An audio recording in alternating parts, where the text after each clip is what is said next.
Welcome to the RO Sports Show, brought to you by First Health Orthopedics. And it coincidentally turns out last week was our Silver Edition, which was the 25th episode, and here we are on July 26th, and what do you know, it's the 26th episode. Yeah. So we're slowly working towards 50, and we'll get there in about 2020.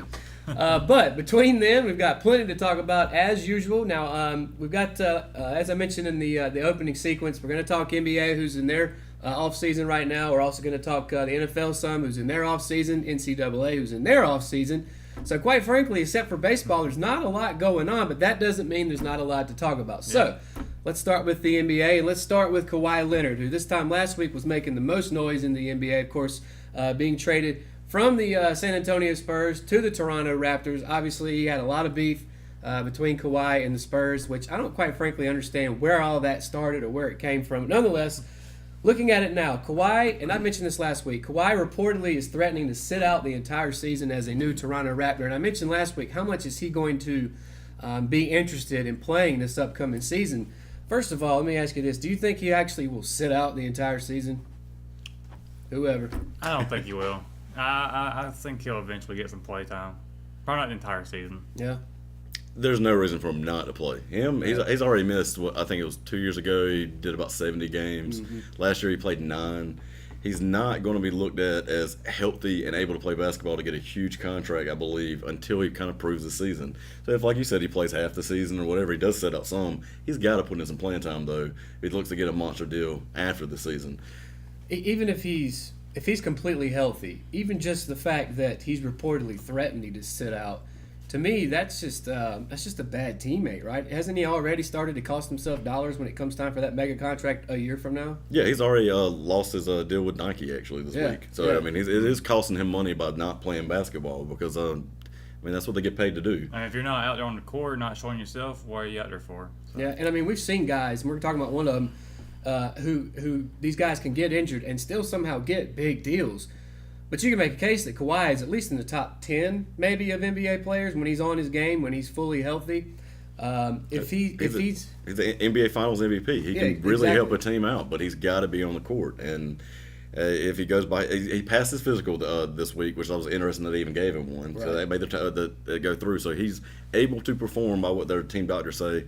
I think he's going to play. I think it might turn his head a little bit towards the city of Toronto, and he might even want to stay, but it looks he'll play this year, and I think he's looking to build another super team somewhere else. And I think there's already rumors going around whether he's talking to other players about where it's going to be. Could be Toronto, could be somewhere else, but I think he's going to have to put something on his resume this year, and being one of the him being on their team makes him one of the top teams. They already had one of the best records last year as a team, so I think he'll play. I think they'll have some success, and we'll hear less and less of his complaining. Kawhi going to Toronto. Danny Green went along with him.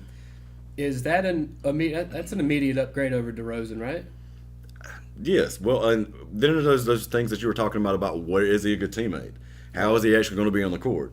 If he's a drag to the locker room, not really an upgrade. Actually, the Spurs will come out. But if he comes out like Kawhi and he isn't hurt, then yeah, they definitely came out on top. But that was because they had to get rid of one of their star players. Which, by the way, he's in his last contract year, so if the Raptors don't get to re-sign him, did they really come out top? I don't think so. Matter of fact, I would even go as far to say that after it's all said and done, the Spurs will be the team on the winning end of this because they got DeRozan back. Kawhi was ready to leave anyway. I'm not sure how long DeRozan's contract is, but I think it's past this season. But nonetheless, I think we may look back because, like as you mentioned, Kawhi, at this point he's looked at as a diva and a bad teammate, and that can rub off in a locker room where there's only 15 guys in there. Mm-hmm. So I think we may look back from now and realize that R.C. Buford, the GM for the Spurs, and Popovich were right all along. So. And one thing to also just I read, I think it was today or yesterday, that Team USA is going to go going to camp in a week or two. DeRozan's going to be there. Popovich is the coach. So they're already going to get some chemistry started in the offseason, which I think will help the Spurs out a lot. Is Leonard playing for them? He is not going to go. He was invited among 30 players, and like Steph Curry and LeBron James have also turned it down, but he is not going to be there. All right. Well, I guess I can understand that. That's not the first time. Or a reunion with Pop, too? Yeah. That would have been fun. It would have been awkward, to say the least. Now, speaking of guys who have been injured, and this is a guy that I had high hopes for coming out of not only high school, but coming out into the draft, and was one of my steals when we did our draft recap, was Michael Porter Jr., who fell all the way to 14th with the Nuggets.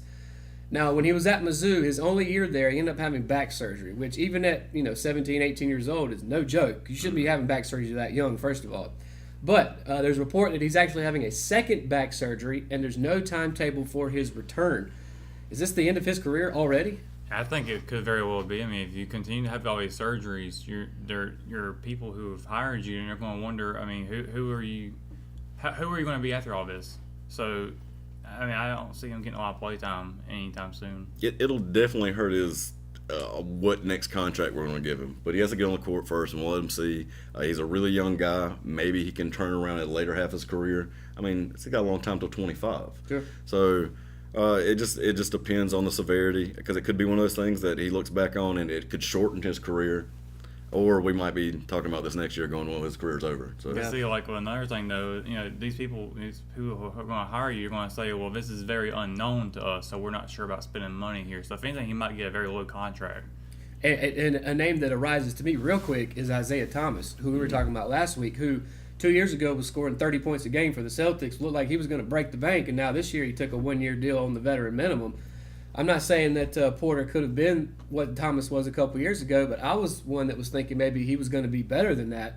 Maybe not more than 30 points a game. Nonetheless, somebody that could lead a team, whether it was the Nuggets or somebody else. His rookie contract, though, that's for 3 or 4 years, something like that. Yep. He gets that regardless, right? Whether he has a surgery or not, whether he's healthy or not, right? So he's still going to get paid. Well, a lot of NBA teams have dead money, so I mean that's not nothing new. He still might not be on a team next year. And just the fact that there's no timetable for return. If I'm the Nuggets, that scares me. If he's not, usually when they put no timetable for return, that means that it could be 6 months, it could be 18 months, or anywhere in between, right? So, yeah. And if Nuggets were a guaranteed playoff team, then you're like, oh, we can come back and help us in the playoffs. But no, he's going to have to help you get in the playoffs. And that's going to be tough, especially in the West. Especially in the West. I feel like if the Nuggets were in the East, they'd be a lock. Yeah. Because they already had a good team last year, and I thought adding Porter would be another way to up that the number of wins that they got. Moving on, the Chicago Bulls just signed Jabari Parker, which, if you're not familiar with him, was I think he was a number one recruit coming out of high school, went to Duke.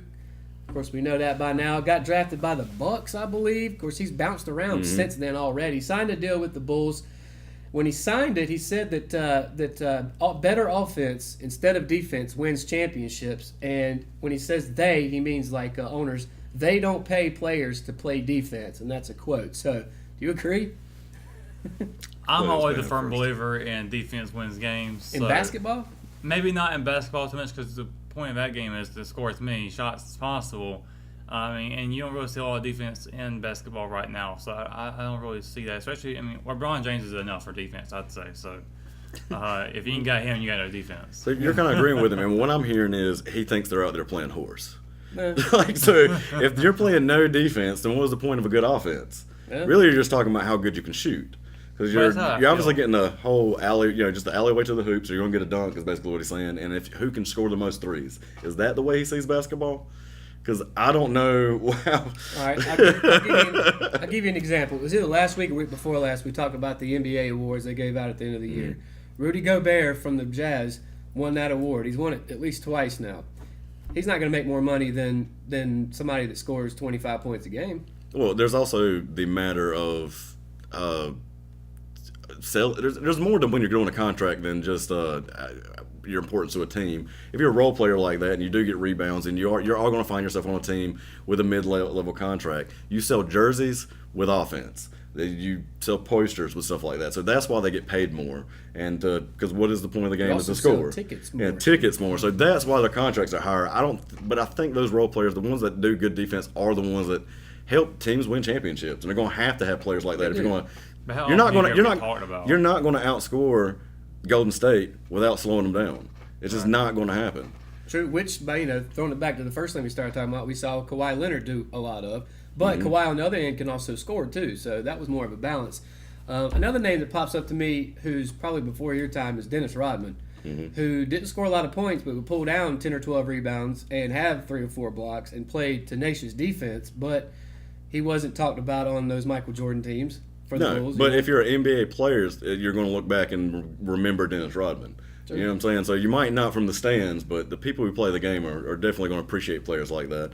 But this is not related to basketball, but I think it was Harbaugh was saying the other day, the coach for the Ravens was saying that just over the past 5 years, he's noticed that people aren't coming in football shape and are a little bit softer, as he put it, than they were just 5-10 years ago. And that sounds like a quote of exactly saying the same thing. They don't pay us to play defense. They pay you to win games. If defense wins games, they pay you to play defense. And, I think with the Warriors being the team that they are and being so heavy on offense, I think that's why Jabari's even saying this. Because when you've got a team like now, especially adding Cousins, when he comes back, that'll have 5 All-Stars on it, and all of them can score you at least 20 points. It's tough to sit there and say that he's wrong about this, though. When they may score, like they may give up 120, but if they score 135 every night, they're going to go 72-0, right? Yeah, but you can win 89 to 100 as well, and I've seen plenty of other teams do that because. And to say that somebody like Durant that doesn't play defense or Draymond Green doesn't play defense is just not true. Sure. Now, if you're going to talk about their outside guards, well, Steph Curry's a little undersized, and so that team plays defense. Let me just ask you this, and then we'll move on. Do you agree or disagree that no defense is played in the NBA until we get to the playoffs? Like regular season, is there? There's defenses played obviously, but like the intensified defense that you see in the playoffs. There's none of that during the regular season. Agree or disagree? I think there is at some points because you gotta have that. You gotta do something about that practice and going there in the game and doing some of that defense, showing your muscle a little bit. I think that would be something there to kind of intimidate your opponents into the playoffs. You kind of did me a double question there. I agree that defense is more intense in the playoffs. I disagree that it's not played until the playoffs. In every sport, it picks up in the playoffs. Well, I just looked at the last couple seasons. The Warriors, they tended to come in either first or second, but they could have cared less about that. When they got in the playoffs, that's when they turned it on. I think you could have said the same thing about the Cavs when LeBron was with them. It just seems to me, just as a casual viewer of the NBA, they play some defense, but nothing like it is when they get to the playoffs. They're going to play enough just to get into the playoffs, then they'll turn it on. Well, yeah, I agree with that. The top teams, the top teams who have these great scores and all the rest, they're trying to save their body. They're trying to get into the playoffs. They know that's when they're going to make it. If you're mid-level to bottom, you've got to play defense even just to make it in there because that's going to determine what your next contract is your success and what you bring to a team. All right. Well, a guy that we know doesn't play defense, and all you got to do is take a look at the stats, is Carmelo Anthony. He doesn't play defense, and I don't think there's any doubting that. However, he does score you 20, 25 points a game, and he always seems to get a big contract. But, of course, he's been traded along with a 2022 first-round draft pick to the Atlanta Hawks for point guard Dennis Schroeder and Mike Muscala. None of that part matters because he's already been waived, has signed with the Rockets or is getting ready to sign with the Rockets. That's pretty much a done deal. So, LeBron's in L.A., the Warriors didn't lose anybody and gained DeMarcus Cousins. We saw what happened. PG-13 stayed in OKC. We saw just last year Melo and Russ in PG-13. They thought, they might have a big three there. It didn't really work out. Melo going to Houston and joining James Harden and Chris Paul. Is it even going to matter? Is it going to make any difference? I think his expectation is going to be different than when he went to OKC. When he went to OKC, they were expecting him 25 points and to be a big part of their offense. And when really he came into more of a role play because he's playing with Russell Westbrook. And sorry, you're not going to score 25 points when you play with him. That's true. So he'll have lower expectations. He gets to come in and still play basketball without defense. And I think he can find some success there, and it could help the team out. It's definitely it's not just something to sneeze at. And you guys can debate me if you want, but I think Houston is one of those teams that will just try to outscore you. They don't really play a whole lot of defense. So do you think Melo will fit in good with this team? Yeah, I would think so.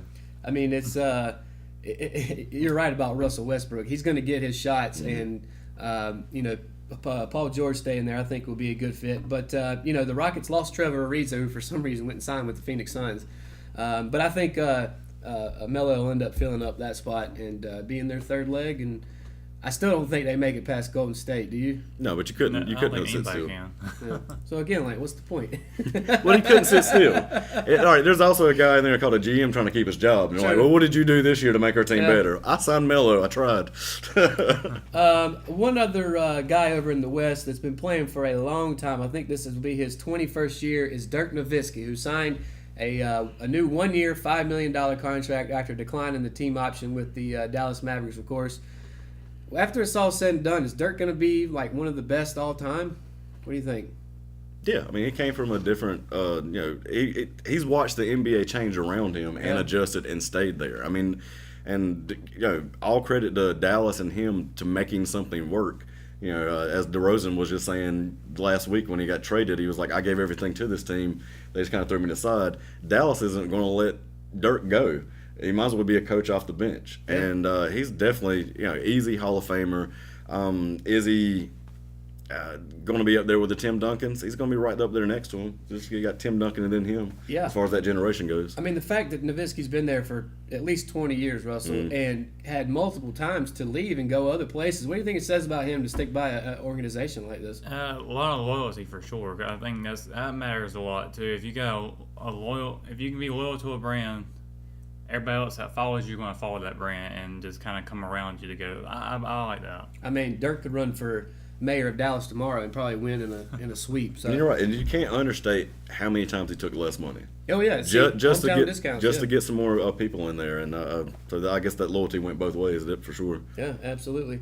And again, especially in this day and age with all the super teams teaming up.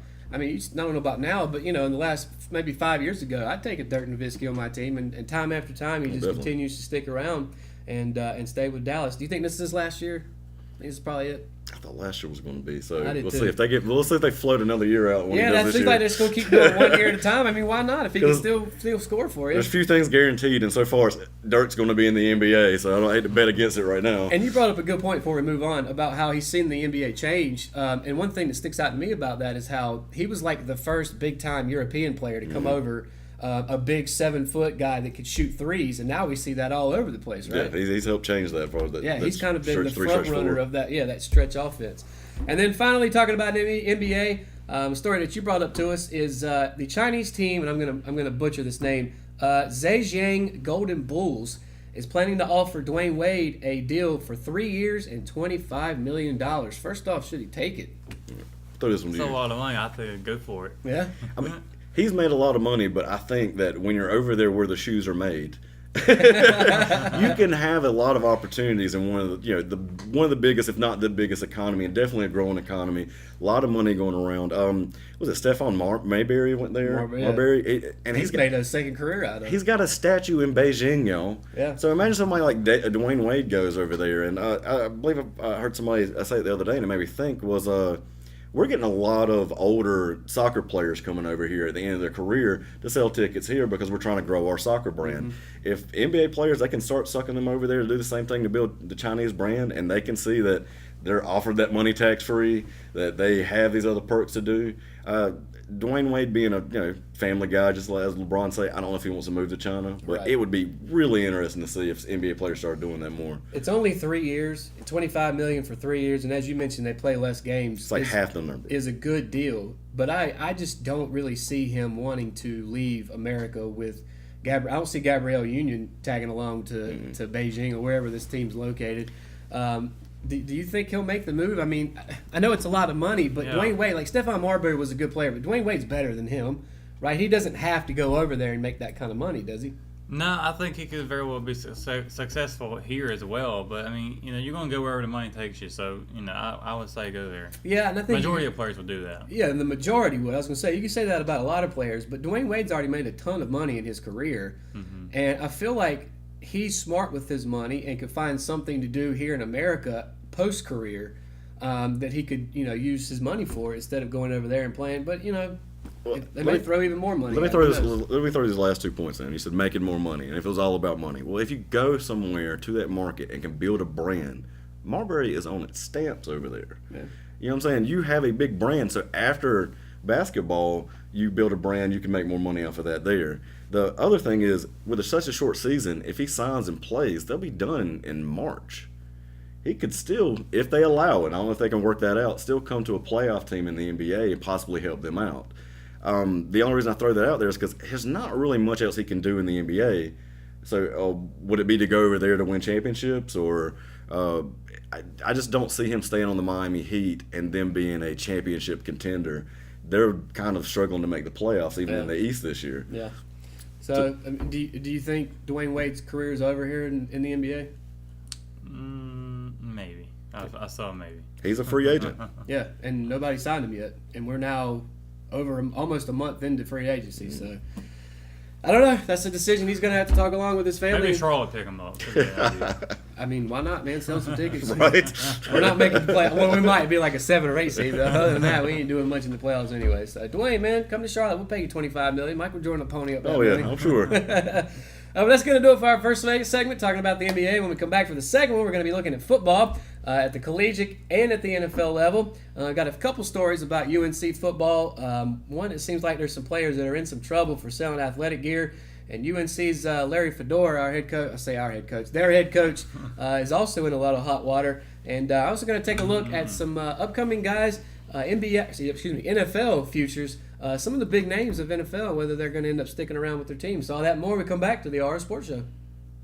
At Richmond Community College, we can prepare you for a high-skill, high-paying career in a variety of fields.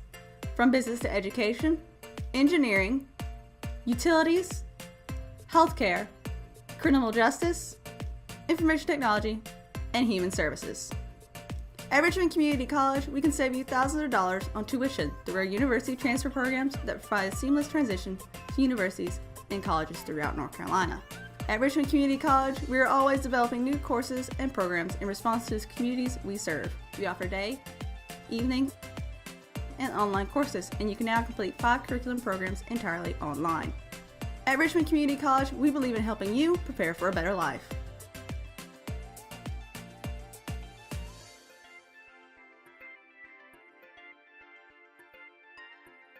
Richmond Community College. Local college, big impact.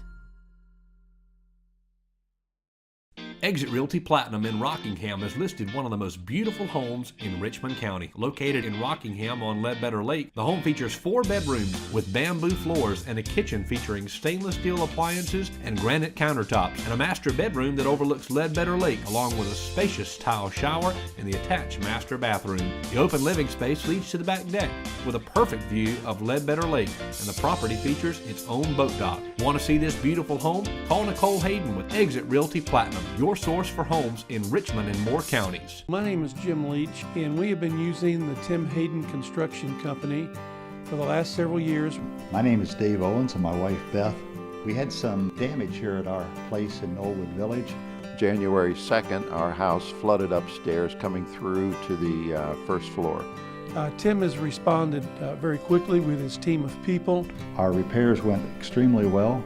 Tim made a very difficult situation much easier for us. And welcome back to the RO Sports Show, as always brought to you by First Health Orthopedics. And it's time to talk a little football. Let's start at the collegiate level, guys. And, of course, my favorite team is UNC.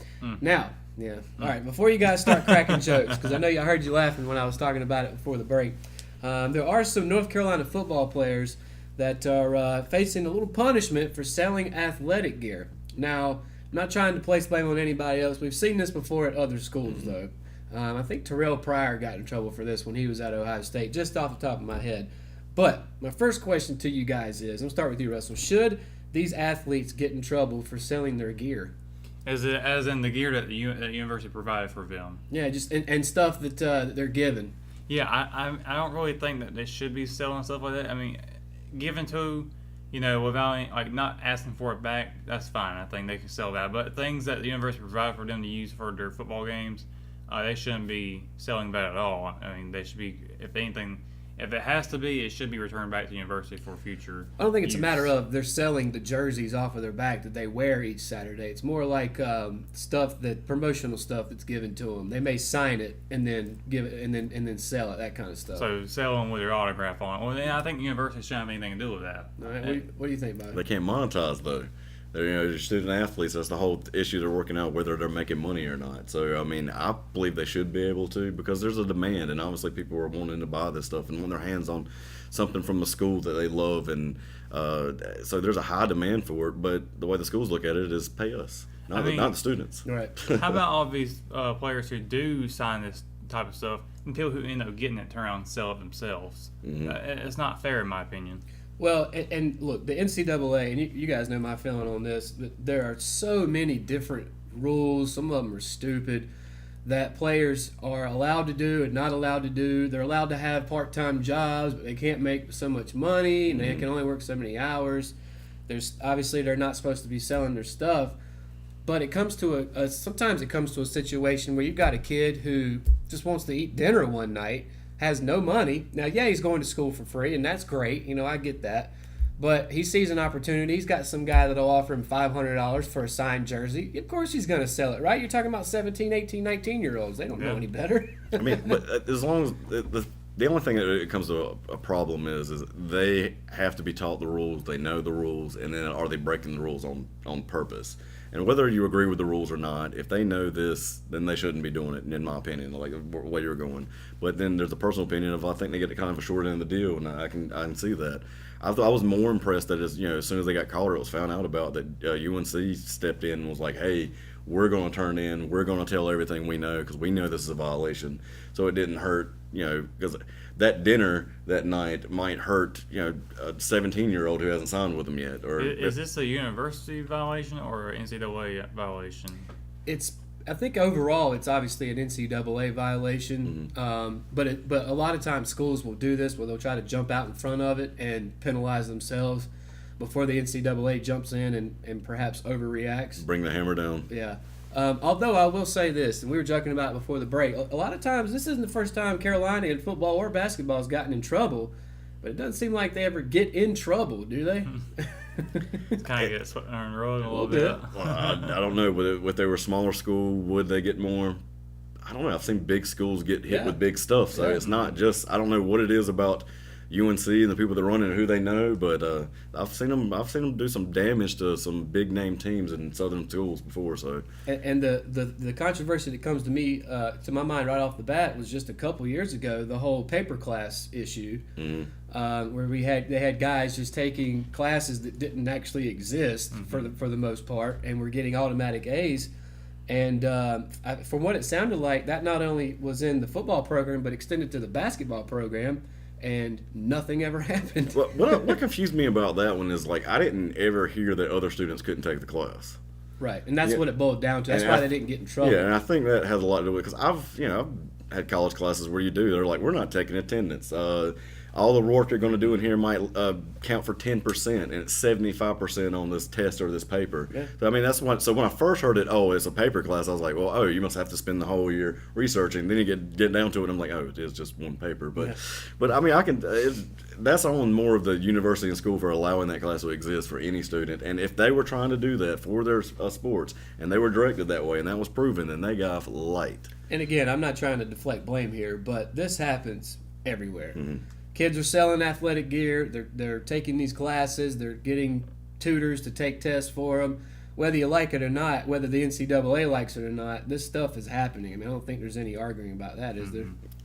Like you said, there's a second-hand market. I mean, they have the ability to sign this stuff, sell it online, and then it goes somewhere else. And, they could even just as simply have one of their friends sell it for them, so they're not going to get any fallback on it. They just collect maybe half that money from it.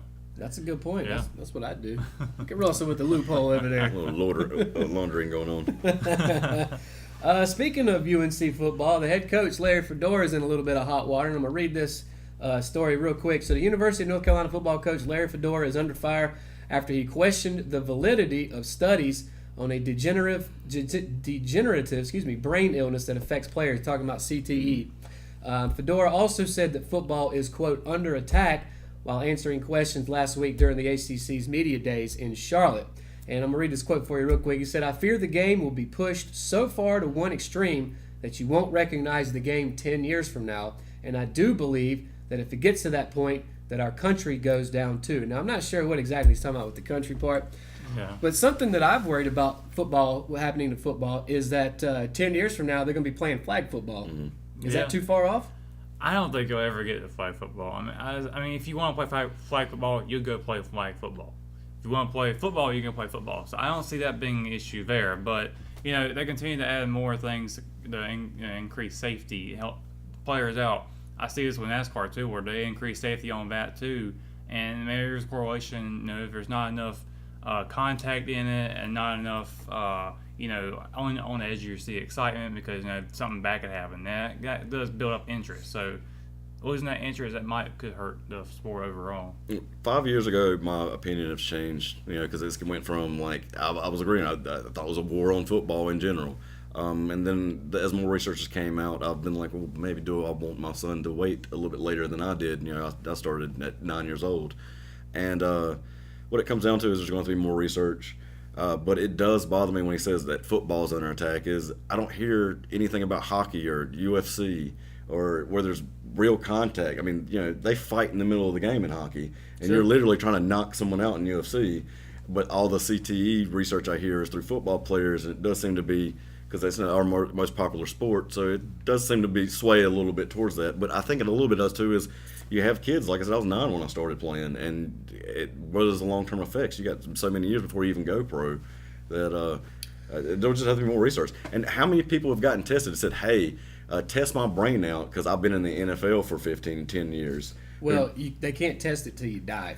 So what I'm saying is they have to have been that long, think there's something wrong. There could have been that, but does that show that somebody who played at a young age and then left, would they still have the same long-term effects? I will say this. They tested 100 former NFL players who have passed away. 99 of them were stricken with CTE.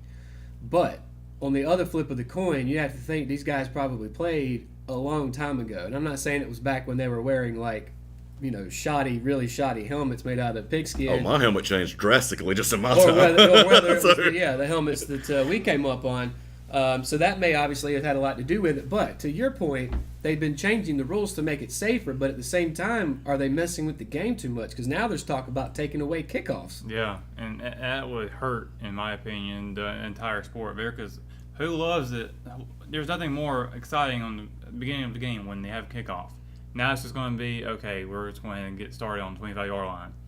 There's no excitement to that. One thing's going to be a trade-off is if you're going to have to learn how to hit and change people's minds about how to tackle and all this other stuff, is that you're going to have to back off on we need to practice less.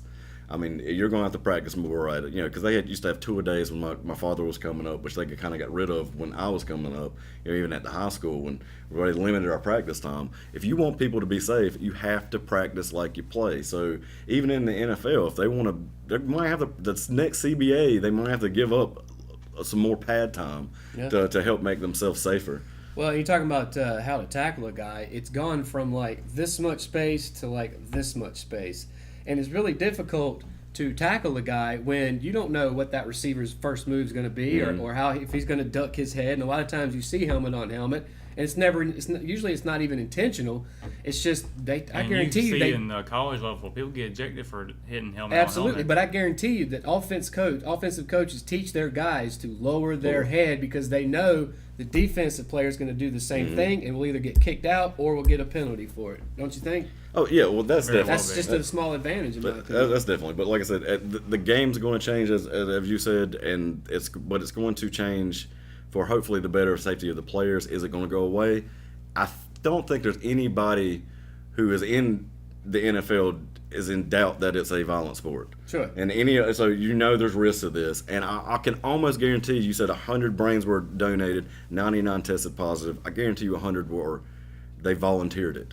Sure. So there could be another 100 that didn't get it, that didn't volunteer their brain. So it's just like entering into boxing or wrestling. There's going to be consequences to doing that type of stuff to your body, and I think everybody going into football will understand that. At a younger age, you probably need to be teaching your kids about that type of stuff. Keep them aware of it too. But like you said, starting a little bit later in their time. I feel sorry for the older the guys who didn't have these rules and didn't know about this. If they might have an argument that, hey, I was put in danger and I didn't know it. But once it gets known, then it's kind of going to be on your own whether you want to do this and whether parents want to put their kids in sport. I think the biggest danger of that is whether the quality of football in America goes down because of it. Well, I mean, if we're not playing defense in the NBA anymore, maybe we won't care if the quality of football goes down either. Yeah, I mean, that could be a situation we run into here in the future. So we will table that for another time before we run out of time in this segment. Let's move along to a few of the big names in the sport. On the NFL level, I should say. Le'Veon Bell with the Pittsburgh Steelers. Seemed to be a little ongoing saga there as to whether he's going to be sticking around in Pittsburgh. He didn't want to be tagged. Did they tag? I don't think they tagged him. I think he's on the last year of his contract, perhaps. First of all, just real quick, do you think he ends up playing for the Steelers, not this year, but next year, when he could opt out? I thought so last year, and I thought they'd have a deal done. And since he doesn't now, and it seems like they're not talking, I don't think so. What do you think? He leaves? I think he'll leave. Yeah. I think he leaves too. I think we talked about this actually. And I would imagine Le'Veon Bell is still one of the top running backs in the game. I would imagine there'll be quite a few teams trying to grab him, right? I mean, he's still serviceable. The only thing that bothers me more is I'm torn about this is because he's been pulling this along for every year. And now he's going into a year where next year he's turning 27. And I don't think anybody has ever said, well, you're going to be a great running back after 30. And not only that, he's trying to pass himself off as a receiver and as a running back with all of this talent. Well, you're going to get a 5-year deal. 2 years is going to be post-30 by that point. So I think he's kind of, while he's wanting to get the value for what he's done, the NFL and every league is, what have you done for me lately? What are you going to do for me in the future? So when I see people like Todd Gurley, who got that huge contract, he's 24 years old. Mm-hmm. If Bell would have cooked that contract at that age, I think when Gurley's contract comes up, he'll be like 28. Mm-hmm. And that's the contract he's going to be looking at getting now, speaking of Bell. So he might be shooting himself in the foot expecting to get more than Gurley. It might be a round or less, I believe. Well, we'll have to wait and see. But again, I think we can all agree he's probably not going to be in Pittsburgh this time next year. Oh, and everybody's going to want to pay him for those couple of years. That's going to be front loaded. It's going to be a front loaded contract. But I just don't think he's going to be happy. He might actually end up taking less money than the Steelers offered him. I'd like to see him in a Redskins uniform. I know that. Another big time name is Odell Beckham Jr. And it seems like he always carries controversy around with him. But you guys see him moving along from the Giants in a couple years? I don't think so. I think he might be able to stay around for another year or two to see where his options are going to be. He was injured last year, so he wasn't able to put a whole lot on the field, and I think that could eventually come back to bite him too a little bit, don't you think? Yeah, I mean, the same thing happened when I think it was Victor Cruz before he came in, and he thought he was going to be the next big thing. So I'm assuming Odell's going to stick around because he has been injured, and a lot of people kind of take their hands off people that have been injured, and as they're getting older, and that's why Dez is still a free agent. Talking about Dez Bryant, and among other big names out there that were big a few years ago. I see him staying with the Giants though. Which, by the way, I want to mention that the Josh Gordon's not going to be starting the season with the Browns, so they're actually looking at Dez Bryant. We'll see how the mighty have fallen, right? All right. And then another big time receiver. By the way, Beckham wants to get paid like the number one receiver. Does he get that kind of money? I don't think so. No. Another big time receiver, unanimous, is Julio Jones. Of course, you can make an argument he is the best receiver in the league among a couple other guys, but he's already working at a 2-year. He's still got 2 more years on his deal, but he wants a new contract. Doesn't look like he's going to get it. Does he end up sitting out? I think it might be possible. If anything, he's going to definitely try to continue to get that money and probably put more pressure on the Falcons to get that money. And like you say, he's the best in right now as far as wide receiver. So, him being the best, Falcons can do what they can to get him back on the field. Argumentatively the best. Yeah, I'll say that. Yeah, but there's a couple other people. But with 2 years left, if you're going to sit out a year, this will be it. But he's getting older. He signed the contract. It's going to be interesting to see. I think what it was is he had a bunch of upfront guaranteed money, and his next year's is more incentive laden. So he wants to get paid for what he's done for the organization, including that Super Bowl run. Mm-hmm. But you see this time and time again. You sit out there in training camp.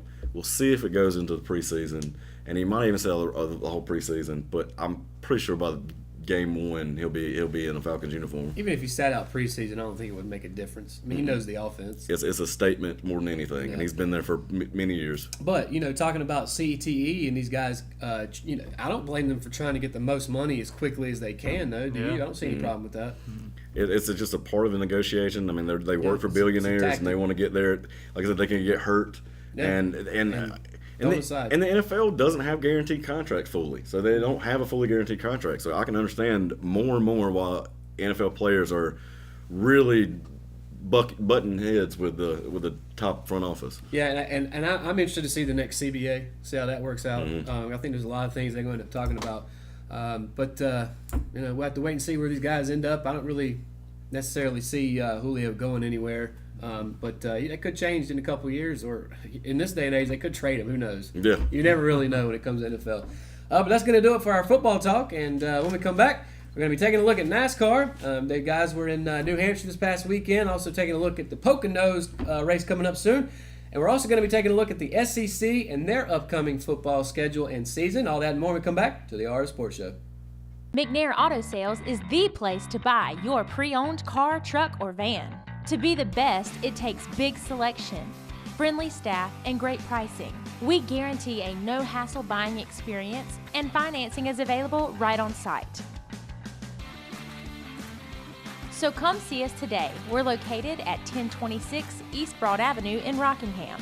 And remember, with over 40 years of experience, you know McNair is the name you can trust.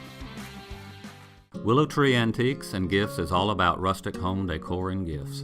You will always find a variety of unique antiques, vintage, and new items in our shop. Come and see our selection of housewarming, new baby, and wedding gifts. For the man in your life, we have many collectibles, Boker knives, and leather. And ladies love the jewelry, purses, candles, hats, and t-shirts. We also offer a 30-day layaway program. Come and experience shopping at Willow Tree Antiques and Gifts. Hello, I'm Tammy Benson, and this is Nancy Bowling. And we're here to tell you about the wonderful service at hospice and what they have to bring.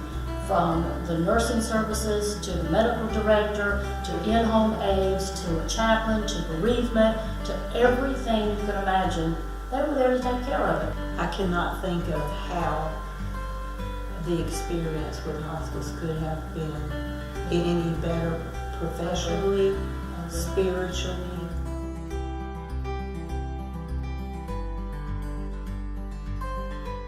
And welcome back to the RO Sports Show. As always, brought to you by First Health Orthopedics. Time to hit the track, Russell. Yeah. The guys were in New Hampshire this past weekend, so tell us all about it. Yeah, so we had a 1 mile track, and it was, the track's a flat track here, so usually you're going to see a lot of passing on the middle part of it, but honestly, there was a lot of passing this week. Usually in New Hampshire, you don't see that a whole lot. There was a lot of passing among drivers, getting the job done, and a lot of surprise drivers finishing really high up in the race, too. Eric Almirola, Chase Elliott finishing in the top 5, Ryan Newman, Ryan Blaine, those type of guys, you don't usually see them running that high up week in and week out, unlike the big three. So, but Harvick got the job done. Not my pick, of course. I had Denny Hamlin. He didn't finish in the top 10. So I wasn't going to bring it up actually, but you what did. What is this? 5-0 now. I'm halfway through it. At least 4-0. Either 4 or 5-0. So I'm not. Sorry, it was a bold prediction.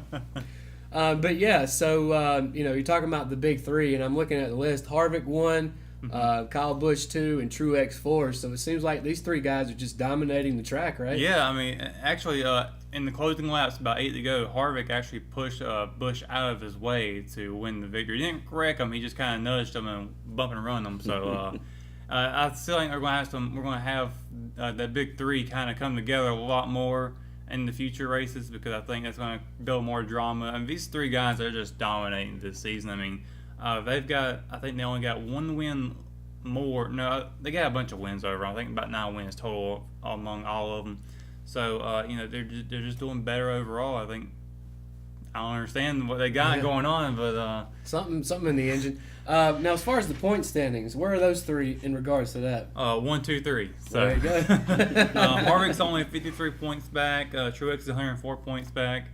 So those guys are going to get paid out very well at the end of the regular season for playoff points. So, they're going to be, unless something crazy happens in the playoffs, they're pretty much going to be set for Homestead. Well, I was going to say, before we talk about the cut line, I mean, is there anybody else that's even close to knocking one of those guys out? No, not really, because once the playoffs begin, they've got so many playoff points stacked up that those right there could very well carry them through all of the rounds. So whoever has the most playoff points after each round advances, but they got so many they already stacked up in the regular season, they could probably sleep in the first 2 rounds and they'll be fine. Yeah, not even show up. Unless they wreck or something like that and they don't get any extra bonus points or something like that. If we have 3 different winners in a round, winners automatically advance to the next round, and they eliminate 4 each one. So if we're in the preliminary 8 round, where there's only 8 drivers left, and we have 3 different winners that are not them, only one of those 3 are going to be able to advance. So anything can happen. It's a lot to take in. Now, speaking of the cut line, who right now is fighting to get into the playoffs? Ricky Stenhouse Jr., who actually came up and led some laps this past Sunday, did very well. Unfortunately, he got caught up in a bad accident. So he what do you know? He wasn't able to continue to. Wait, is that karma? It could very well be. Because isn't he the one always seems to be in the middle of wrecks? At Daytona, he was at fault for a couple of them. I mean, it wasn't intentional, of course, but things happen. So I'm pretty sure Kyle Busch is satisfied with it at this point. I'm sure he is. But he was before going into New Hampshire, he was only 9 points below the cutoff line. After his incident on track at New Hampshire, he's now 28 below the cutoff line. And Paul Menard has dropped down a little bit too. He was about 21 points behind. Now he's 29. Chase Elliott did great this week, so he's pretty much secure with 95 above the cutoff, and Bowman's looking pretty good too. So right now it's kind of Bowman and Stenhouse are kind of right there. It's basically whoever's going to finish. Actually, Menard too. Poconos is going to have a deal as far as who's on the cut line next week, right? Yeah, I mean, as long as if Stenhouse can even find if Stenhouse somehow won the race, I think he could, because Fords have been very good at Pocono the past few seasons.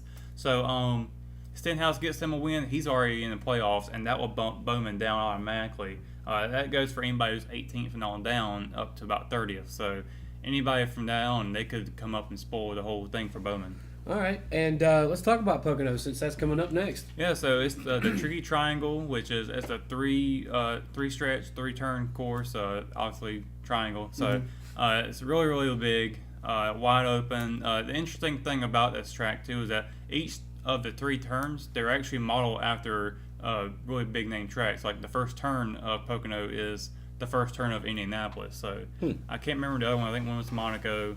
And I cannot remember the other one, but they're kind of modeled after that. So should be a really interesting race anyways, because I'm hoping it'll be a good race. But we have to worry about rain, because rain's usually a threat down in the Poconos. So sure, as always. Who you got? Who you taking? Oh man, actually, who'd you have on the list? Yeah, I can't even remember off the top of my head right now. I'm going to assume it was Ryan Blaney, so I'm picking Ryan Blaney. All right, we'll have to wait and see. He's got a win there, so I think he can do it. Okay. Well, we'll come back next week and see if you're right on that one.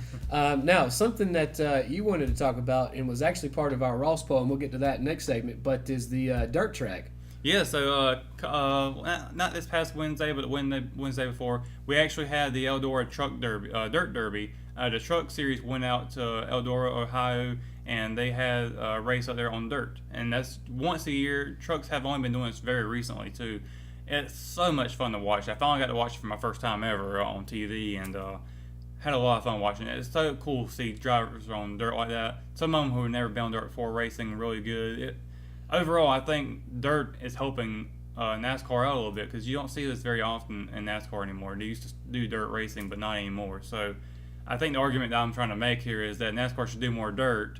And not only that, but I think NASCAR is helping local dirt tracks as well, because people who watch this never seen it before, they're going to go out to their local dirt tracks and watch some dirt racing. So yeah, and we'll take a look at the Ross poll, next segment, and see if the public agrees with you. Yeah. But correct me if I'm wrong. NASCAR started on dirt, didn't it? Yeah, they started out on Daytona Beach. Actually, they raced on the beach. Racing on the beach, yeah.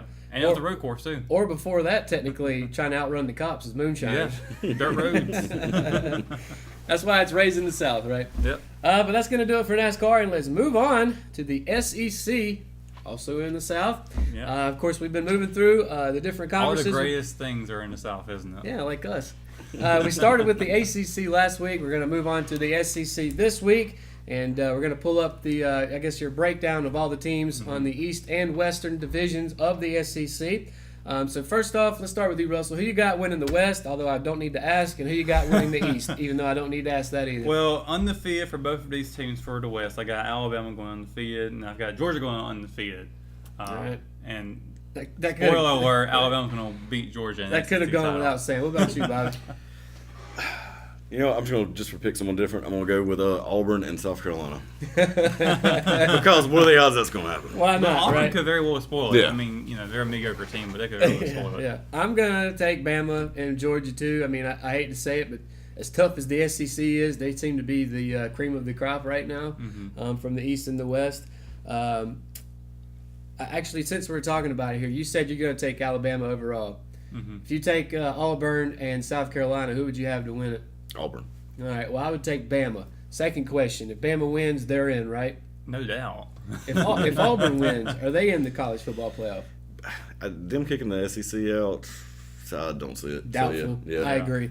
I think you can guarantee the ACC champion, the SEC champion, and the Big Ten champion. I think that's safe to say. 9 times out of 10, it seems like either the Pac-12 or the Big Ten, or the Big 12 rather, gets left You know out. what? I think the biggest test is when you have a competitive divisions in college football is how many losses you have. Are they going to let a 3-loss or 2-loss team in? Yeah. Or more than 2 losses? Yeah. So if they're really good and they're beating each other up, then they might Exactly. not get in, and that might keep them out. That'd be the only scenario where I Yeah. think an SEC team doesn't get in because you could see Alabama, Auburn, Georgia, all these teams beating each other up. I think Auburn can go undefeated themselves, other than losing to Alabama and Georgia. They're the only teams that they couldn't beat, but those are the only undefeated teams. So them losing, they're like that third wheel there. So they could still be considered for a playoff spot, even though they're not even in the title picture. We just saw it last year, you know. So looking at the teams in the SEC, take a stab at a team that might be a surprise for you.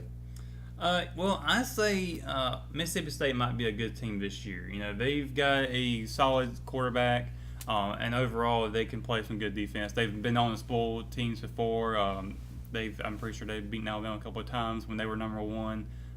You know, I think Mississippi State could very well hold their own. They might get a couple. I got them losing 4 games, so some big names, but you know they could still surprise anybody here in the SEC.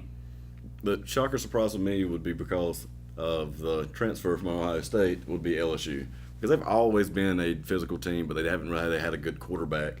And if he can bring up the quarterback players, I think his name, Joe Burrow. Yeah. If he can bring them around, then they could upset some teams. Might not be able to win the division, but definitely spoil it for a couple teams. Sure, absolutely. My surprise team, if I had to pick one, would be the Gamecocks of South Carolina. I think that they're a team that's on the up and up, and I know that they have a defensive-minded coach, but they've got a heck of a quarterback. Brentley is his last name. I don't want to compare him to Brett Favre, but he's a gunslinger type like that, where he will, if there's a spot that's this big, he'll try to put the football in it. Now, sometimes he might turn it over, sometimes he might get it in there. It seems like more times than not, he's able to fit the ball in that small window. And then on the other side of the ball, I think they'll be good on defense. So I just don't know that Garnet and Black can really pull off anything this season. Really, I mean, every year they have hype around them. They're like Tennessee to get a lot of hype. They're winning the East. I said it. they had a couple down years, but you got to remember, Lou Holtz was there not that long ago, and they were winning 10 or 11 games every year. Yeah, but they can get the recruits. They People wanna could, play for yes. South Carolina. They're a great team. Overall, they could win outside their conference. But SEC, the East is pretty mediocre as well. Yeah. There's the only good team really right now is Georgia, in my opinion. So, who else is over in the East that you can really think of? South Carolina might be that second favorite, but they're not that great of a second favorite. So, a guy that you mentioned is the quarterback from LSU, Burrow. Is that going to be your player to watch for the SEC this year? Yeah, because he's came over from Ohio State. He gives LSU a quarterback that they need, because he has all these guys have the physical ability. It's whether they fit in the system and whether they can make it work. And if he can make it work, LSU might be on the up and up. All right. What about you, Russell? Who you got? Yeah, LSU's a good team. I got them losing 4 games though, so it's 8-4. But for overall, I think they'll be a solid team this year and be the threat to be Alabama this season as well. And they always are to win Death Valley. So go figure on that one. That could very well happen. But also Florida. I think Florida could be a surprise team this season as well, where they can pull off some upsets. And Dan Mullen left Mississippi State and went there, so they got a good coach. What about your players to watch? I've got, right now Alabama is kind of handling his quarterback situation here. So right now I'm going to put players to watch will be Jalen Hurts. What's he going to do for his team right now? Tua's kind of been the front and center ever since the championship game. So will Jalen Hurts get enough play time out there? Is Tua going to take his job, or are they going to switch it around together? Also got the quarterback from Mississippi State, Fitzpatrick. I think he's going to be a good player as well for Mississippi to lead them on to a strong year. Yeah, he's got big shoes to fill. Dak Prescott's had a pretty good career there. Yeah. My player to watch is going to be DeAndre Swift, who is going to be the main running back for Georgia. Now, they lost Nick Chubb, they lost Sony Michel, and that was a two-headed monster. Both are going to the NFL or in the NFL. So is he going to be able to single-handedly be able to fill those shoes for Georgia? Now, I know they've probably got a couple other running backs because they're at the point now, their coach has got them to where they can just churn out players, even just 2 years. But nonetheless, Kirby Smart's a good coach. Yeah, he knows how he's doing it. Nonetheless, though, Swift's a heck of an athlete. I remember seeing him play a little bit in the college football playoff and in the national championship. Fast as lightning. Swift is a good last name for him, so that's going to be my player to watch. Now, you mentioned Jalen Hurts, and earlier this week, a story came out that said Nick Saban was unsure if Hurts was going to actually remain with the team and whether he transferred or not.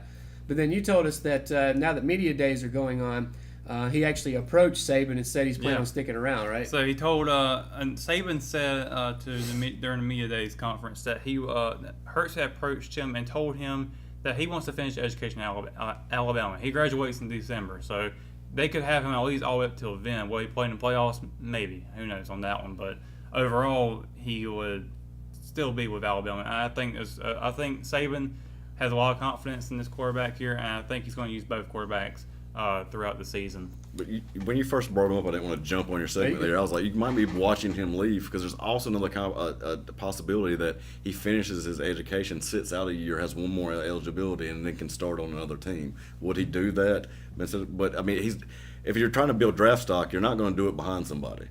Yeah. So I mean, I could see him doing either or.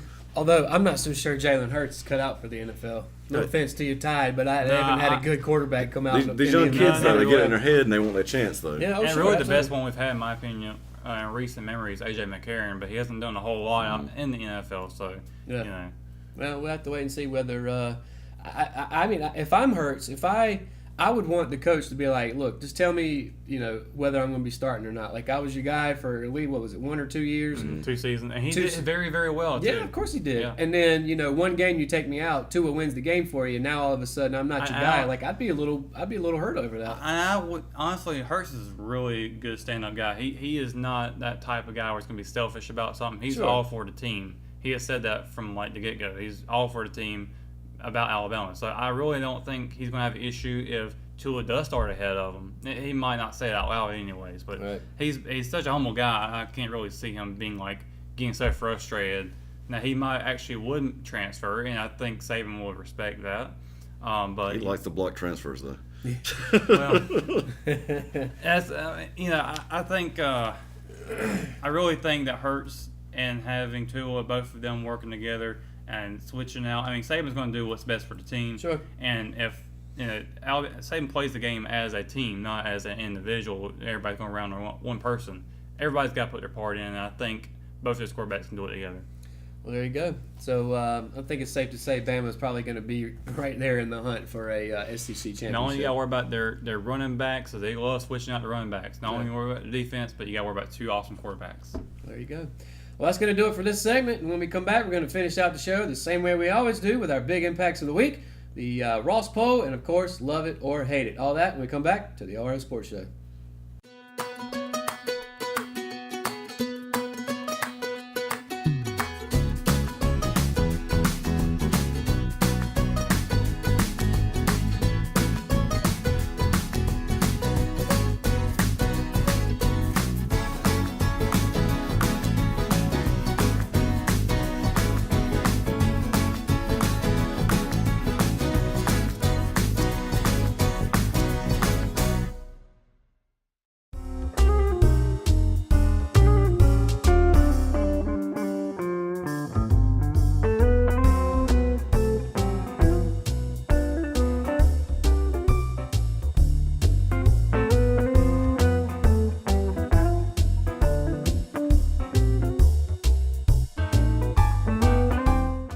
Welcome back to the RO Sports Show, brought to you by First Health Orthopedics.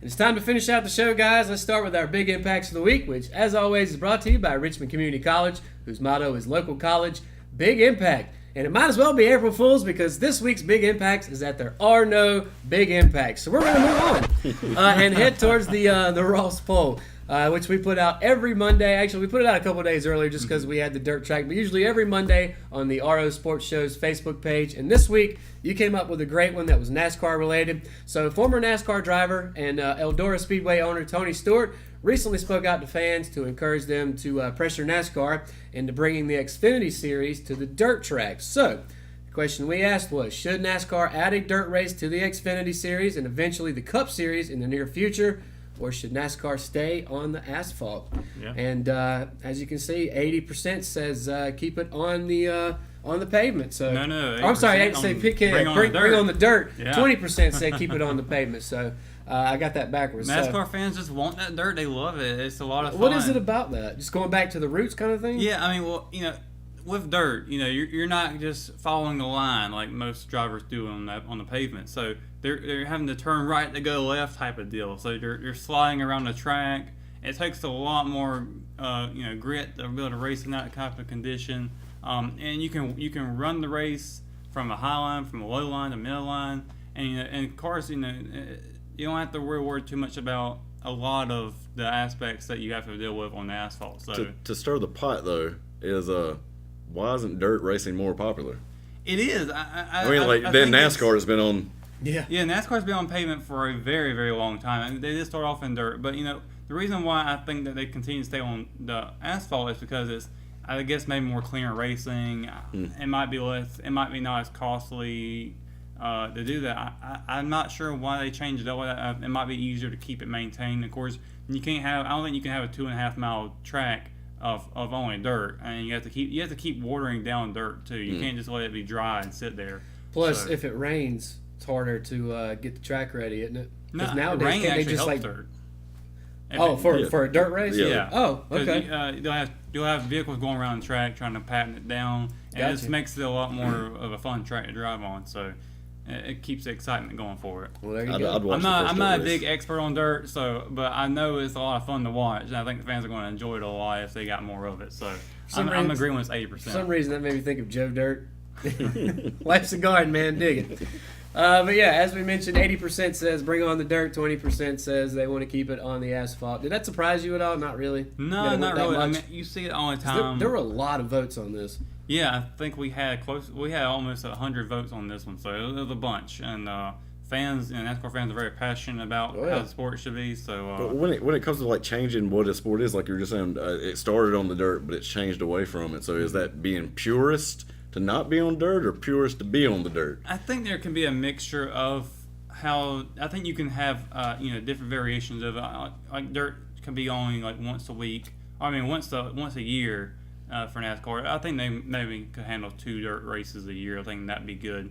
And personally, for me, having more dirt for NASCAR would help out these local tracks that have dirt, because it gets people to go out and want to see that more. I'm sitting here wondering who has a dirt track. Somewhere near here has a dirt track. North of here, right? North of Rocky. We have a dirt track. Yeah. There you go. Bring it here. Yeah. I think it would be great. But that's going to do it for the Ross Poll. And as always, as I mentioned, you can get in on the conversation by looking up hashtag Ross Poll, and also by heading to the RO Sports Show specific Facebook page, and whatever the cast may be, you can vote on it. So, but moving on to Love It or Hate It, and this week we've got quite a few topics since we were skipping the Big Impact. Let's start with the Olympics, something we haven't talked about since earlier this year. So the Olympics Committee is in talks about adding esports to the events in the 2024 Olympics. So, Russell, let's start with you. Love it or hate it? I'm going to say hate it now. I'm a huge video game player. I love playing video games all the time. And I actually play a game that is connected to esports, Rocket League. But I don't think it would be successful in the Olympics, the standard Olympics, where you've got all the traditional games. I think there should be a esports Olympics, an Olympics that's just dedicated to a bunch of different esport games. Because there's so many of them out there people watch, but they don't watch them all. They watch only specific ones. So having their own league of Olympics I think would fit that perfectly. So I'm going to say hate it for the Olympics Committee here. All right. I'd say I hate it because I love chess, and chess isn't an Olympic sport either. But I love your idea about having a gaming Olympics, because I mean, what is it? Is it a summer or winter Olympics? Do you have to have snow on the screen? Like, how are you going to do that? Yeah, I think it'd be like electronic sports. So but if they did if the Olympic Committee did something like that for amongst all these games, and then you had that if you had one player play multiple games to see if it could be the top one, and I mean, there's a lot they could do there. And renting out venues for it would be a lot more cheaper, I'd say, because you only have. I mean, these games are fit for smaller teams, and you can have a bunch of people around to watch the screen, and you don't need a whole wide open field for all these other different games. So having it, and you could probably span this in like 10 days, and it could be between the summer and winter. I've watched a lot of Heroes of the Storm, but I just don't see it in an Olympic sport. 2024, by the way, would be a summer Olympics. So I'm not sure. Will they play it outside? I mean, I figured you play it in like a auditorium type setting, Like how RCC has. So would they do it? What I'm saying is, how would they specify what kind of sport? Would they do it both for the summer and the Winter Olympics? No, but I mean, they've got other sports that you only play Actually, I think that's how it is for all of them. Some are summer sports, some are winter sports. I'm actually going to say love it. 2024 is, 6 years from now? Esports is already gaining a lot of popularity. It's on ESPN, covers it now. By then, There's college teams for Rocket League. I don't see why it couldn't. I don't see why. You can get scholarships to go to college to play video games. So there you go. Man, still think it's a sport. How That's my times problem. have changed. Oh man, they're selling their jerseys, right? I'm just a few years short of that. I'm just gonna say love it. Just being in talks about it, I don't see what's wrong with that. Yeah. I mean, to me, the idea of the Olympics though was a kind of the celebration of the human body. If that you can argue that's a celebration of the human mind. Yeah. But again, chess has been a sport for centuries, and I haven't heard anybody trying to add it. Yeah, work them thumb muscles too. Is that what it is? The thumb muscles. I'm still mad they dropped baseball. Hand reaction. They need to bring baseball back. I mean, obviously the big time players can't play because it's in the middle of the year, but you can find somebody to play baseball. Moving on, Clemson's defensive coordinator Brent Venables has received a 5-year, $11.6 million extension. Big time defensive coordinators making big time money. Love it or hate it? Hate it because how much college coaches get paid, but that's a different story. I love it because he would be going somewhere else if not the NFL. So Yeah, I'm going to say love it too. I'm going to say love it too, and I absolutely believe he could go somewhere else. I don't think he will. I'm going to pull up my crystal ball and say Nick Saban retires, Dabo goes to Bama, Yeah, and then he takes over at Clemson. Yeah. Now that might be 5-6 years from now. That might be what he has lined up in his head. This is a 5-year extension. Speaking of Clemson, after a Sweet 16 run this past March, Clemson's basketball program gave its coach Brad Burnell a new 6 years, $15 million deal. Love it or hate it? Again, these numbers. You love it. You get success, you pay them for their success. Yeah, Sweet 16. I think might be a couple more years than he probably should have got. Maybe 4 years because it's Sweet 16, not Final Four or Elite 8. So yeah, I'm gonna say love it anyways. I'm gonna say love it too. And I've been saying for a while. I've got a good buddy of mine who's a big Clemson fan. And obviously he gets to talk smack to me during football season, but then when it's basketball season, I get to return it to him. However, Clemson is one of those schools where I'm like, look, man, there's no reason why you guys should not be good at basketball. They just completely redid Little John Coliseum. They've got the facilities, they've got the money. Obviously, they can get the recruits. I would imagine Clemson's going to be a team to reckon with in the ACC, even as tough as it is come basketball season. You talk about your crystal ball and you look down the line, there's going to be, I think, a narrowing of it. If you have a good football team, you can have a good basketball team. It's not going to have to be a choice of either or. Yeah. And I mean, North Carolina comes to mind with me. I'm like, look, they're obviously really good at basketball. It's always going to be a basketball school, but that doesn't mean we also can't be really good at football. Yeah, something to draw players to. Same way too with football and basketball. Exactly. Which we just saw, even though y'all lost Sexton, and now you're probably dive back into the abyss. Moving on to football, Darrelle Revis has announced his retirement after an 11-year NFL career. Love it or hate it? Well, I mean, he could probably play another year, so I could per se hate it, but I love his career. I love how he shut people down. He's going to go down as probably less remembered because when he was on the field, he didn't get attention because he shut down everybody he was defending. So, but I love him as a player, and I wish him the best. Okay. Yeah, I'm gonna say I love it. I love it too. Revis Island, and there was a reason for that. And his name never got called because they never threw it to his side of the field. And I know he ended up playing for a few different teams, especially later on in his career. But first ballot Hall of Famer. First ballot, yeah. I think so too. Speaking of NFL, Pittsburgh Steelers star wide receiver Antonio Brown has been chosen for the cover of the Madden NFL 19 game. Love it or hate it? I love it because I think he might be the best receiver. That's why I said that earlier about whether it's either or with him and Julio. Yeah, I'm probably going to say I hate it because I feel like, honestly, I don't know who that guy is. So. Well, Big Ben's going to go. I know Julio Jones is. Julio should be on it. I love it. I mean, Antonio Brown's flamboyant. You know, he likes to do a dance when he scores. That's what the NFL kind of wants a little bit, especially if you're going to be on the cover of the NFL game. Yeah. Let's see. The kind of talking about football, talking about the Canadian football, the Tiger Cats have traded Johnny Manziel, to the last place Montreal Alouettes in the Canadian Football League. Love it or hate it? I love it because the guy who took over for him, or actually started playing, is just doing really, really good. Yeah. And so if you're going to get something, I think it's crazy that they're giving people who bought his jersey. They're spending up $100 million so they can get refunds to buy but only to buy their own team sports. Yeah, they're spending $100 million to buy back those jerseys and allow you to buy someone else's jersey, and I love that. Yeah. And we'll see if Manziel has a success, and it could work out for both teams. Right. He just has not had any success since after A&M. I don't know what it is, but I guess I'm saying love it because he still has a position to play football. Yeah, and this may very well be his last chance to resurrect a football career that potentially could have been top notch. Of course, we may. Canadian football's fun to watch, so this is kind of one of those things where if it gets eyeballs to it, you know what I mean, it's something I watch in the offseason. Correct me if I'm wrong, but the wide receivers don't line up. They start like 10 yards back and run. They have the opportunity. Yeah, as long as they I think that's cool. Talking about the NFL, though, quarterback for the San Francisco 49ers, Jimmy Garoppolo, and I just want to throw this one in there, was spotted on a date with porn star Kiara Mia on a date in L.A. Love it or hate it. It's a weird position to put yourself in. If that's what you're into. I mean, I love it. I mean, he's a young quarterback. He can do whatever he wants to, and if he doesn't judge her, then why should I judge him for not judging her? I'm going to agree with that. I love it. But, yeah, I mean, yeah. Maybe if you asked, like, my grandfather, they'd say hate it. Me, I don't personally care, although I don't know that I'd want my franchise quarterback hanging out with porn stars, but that's just me. Well, I know, I believe in California, it's like the only state that have it illegal, so, like, I guess. Nevada does. Nevada, so. Yeah.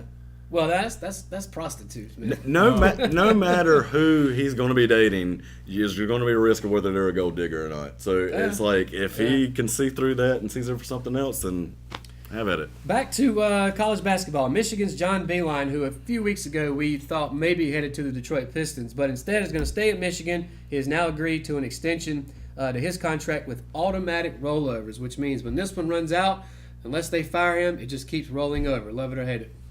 I hate it. That's not a contract negotiation. But if that was what it took to get him there, and that's what they agree with, that's their prerogative. But I'm not a big fan of it. I'm gonna say love it because he's gonna have a job until he. I'm sure it helps him.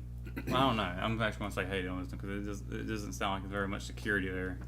Well, I think it's great security. Well, I mean, yeah, it keeps rolling over, but at the same time, you just go ahead and get fired yeah, but I think that goes for. I mean, I'd rather have a lifetime contract than one that's got a time that it'll end. I love this because Krzyzewski's got one of these. Roy Williams has one of these. Where until you're ready to retire, you can be our coach because you've established an atmosphere, a winning atmosphere. Obviously, guys want to come play for you, and I think Michigan's right there on the cusp of that after playing in the Final Four last year. They lost a couple guys in the NBA, but they got a great recruiting class. So I think right now, sky's the limit for Michigan. Just two more here. Turkey, Hungary, and the United States are interested in Usain Bolt for soccer. Love it or hate it? Love it. Sell them tickets. Right? Yeah, I love it.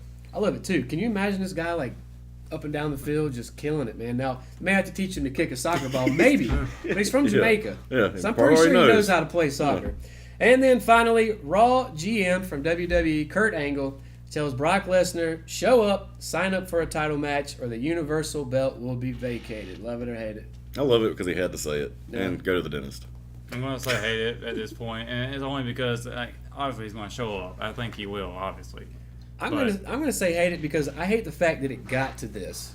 You know, because we've complained on here several times about how Brock just doesn't show up, and he's been on 3 shows in the last year. Yeah, and it's always SummerSlam or WrestleMania. And other than that, and he holds the biggest belt, in my opinion at least, maybe not yours, but the biggest belt in the company. I wouldn't say that anymore though, because SmackDown's now considered the flagship show, which has the WWE title on it. Yeah, he's still trying to get to past January where he clears the USDA so he can fight in the UFC. So I can understand why. Well, at least publicly, the WWE would be like, "Hey, you got to do something with us." But this past to keep your WrestleMania belt. and that Greatest Royal Rumble where he fought Roman Reigns twice, we're like, "All right, he's going to lose it to Roman at WrestleMania. All right, he didn't. He's going to lose it to him at the Greatest Royal Rumble over in Saudi Arabia. Well, he didn't do that. At some point, they got to take the belt off this guy, right? Yeah, because otherwise, where's the belt? It's almost like there's no championship ever until it comes up, and I think they use that tactic to try to sell their biggest event, which is SummerSlam and WrestleMania. So, and I'm not saying doesn't necessarily give it to Roman Reigns, but gosh, give it to somebody that's going to fight week after week. At least fight for the belt. Anyway, that's going to do it for Love It or Hate It, and that's also going to do it for this edition of the RO Sports Show. Appreciate everybody for watching. It's already over. It's already over, and of course, there's so many ways to watch. Too many to name. Facebook, YouTube, apps. Go find us. So for myself, Matt Harrelson, Bobby Deaver, Russell Parker, we appreciate you for watching the RO Sports Show. We'll see you right back here next Thursday, 5:30. Everybody, have a great week.